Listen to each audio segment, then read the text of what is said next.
Hello, my dears. Today we are going to learn about doing your taxes. So we are going to practice with James. We practiced together as a class, doing the first side and then the last side with Madison.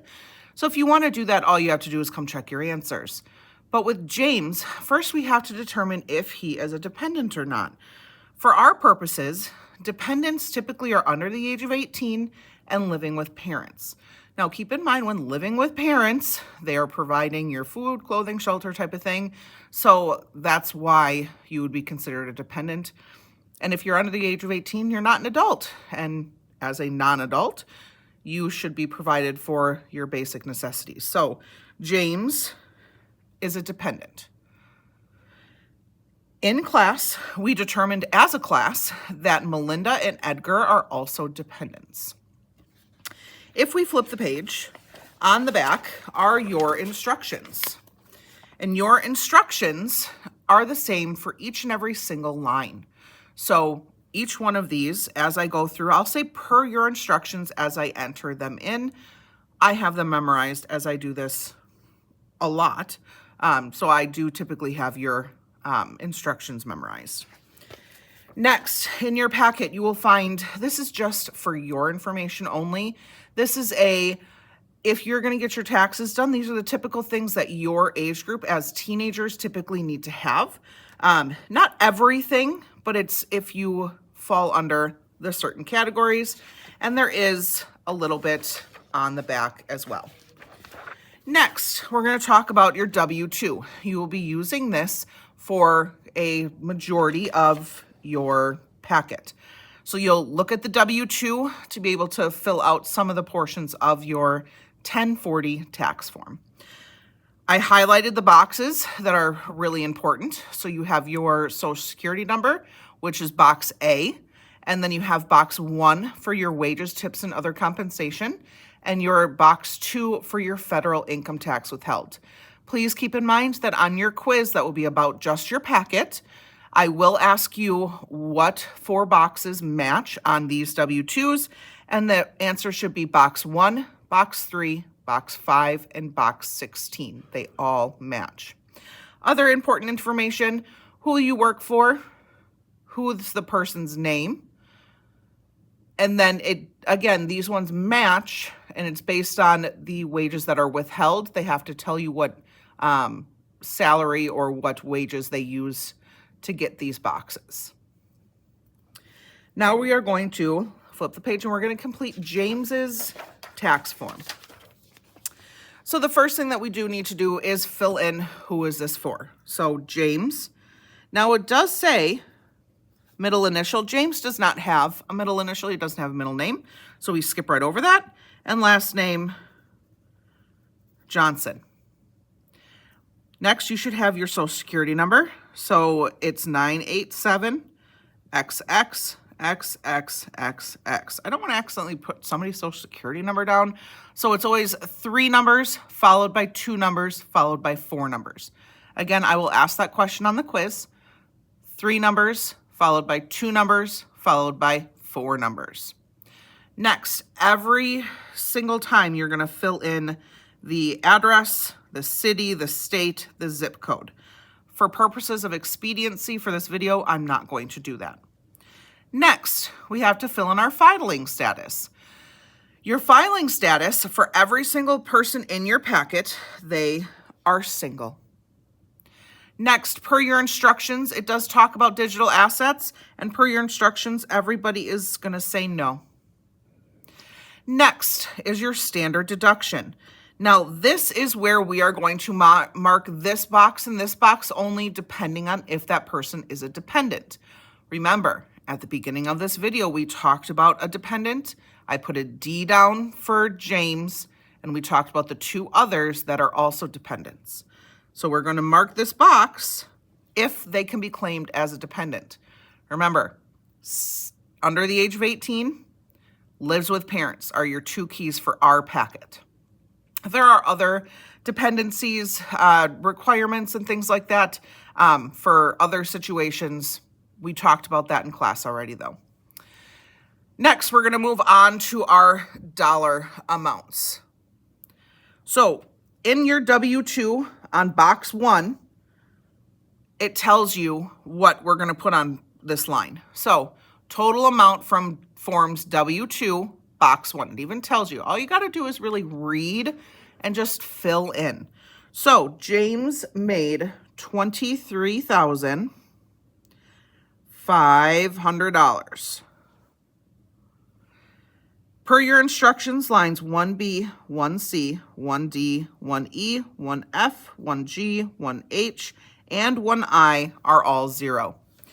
Line 1Z asks you to add lines 1A through 1H, getting you $23,500. And before you ask, we skip the 1I because taxable, you can't tax combat pay if you're in the military. So if they are overseas, if you're actually deployed, they do not tax combat pay. Next, per your instructions, line 2A, 3A, 4A, 5A, 6A, 2B, 3B, 4B, 5B, 6B, 7, and 8 are also all 0. Line 9 asks us to add 1Z through 8, getting us $23,500.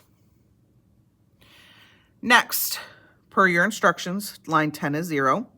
Line 11 is then $23,500. Line 12, we're going to go back to those instructions. So per your instructions, if the person is not a dependent, you put $14,600 here. James is a dependent. Then it's based on their income. If a person that's a dependent makes more than $14,600, you're going to put $14,600 here on the line. There's only one person that falls into that third dot on number 2 for line 12. What is a standard deduction? This is basically the government saying, well, we know it costs money to live every year, so we're going to give you this amount off that we're not going to tax out of how much you made for the year. Per your instructions, line 13 is 0. And if you add lines for line 14, we're going to add 12 and 13 together, getting you $14,600. We are going to subtract line 14 from line 11. There is only one person that will fall into this if 0 or less enter 0 category. And line 15, when we do the math, equals $8,900. Now, you are going to look in your tax tables. Those are on Google Classroom for the year. And you're going to see where you fall. So it has to be at least the first column, and it has to be less than the second column. $8,900, if you're currently looking in your tax tables, falls under 2 places. The 8,850 to 8,900, and then the 8,900 to the 8,950. Keeping in mind, it has to be less than that second column. Technically, 8,900 is not less than 8,900. That's why it doesn't fit there. So you have to drop down to the next line. So it fits between 8,900 and 8,950. Then you will go to that third column, and that third column is how much money the government gets to keep out of our taxable income. And if you notice, that number should be 893. And now we flip the page, and we're going to put that number on line 16. So we put 893. Per your instructions, line 17 is 0. That makes line 18, 893. Per your instructions, line 19 and 20 are 0. Line 21 asks you to add line 19 and 20, so 0 plus 0 equals 0. Line 22 then is 893. Per your instructions, line 23 is 0, making line 24 893. Next, you're going to go back to your W-2, and so we're going to find that federal income tax withheld. That box is highlighted for you on W-2. So that number, you should have 1, 2, 3, 5. Per your instructions, line 25B and C are 0, getting you line 25D being 1, 2, 3, 5. Per your instructions, line 26, 27, 28, 29, and 31, and 32 are 0, getting you line 33 to be 1, 2, 3, 5. Next, we're going to read line 24 and see if we fit. So if line 33 is more than line 24, we subtract line 24 from 33, and that's how much we overpaid. So line 33, which is 1, 2, 3, 5, is definitely more than 893. So we'll minus those out, getting us 342. And that's how much this person, James, overpaid. And that's his refund. We're in the refund category. Now, if line 33 is less than line 24, that means that that person didn't pay enough into the government, and that's how much then they're going to owe. So we're reading here. So if line 34 is false, you skip down to line 37.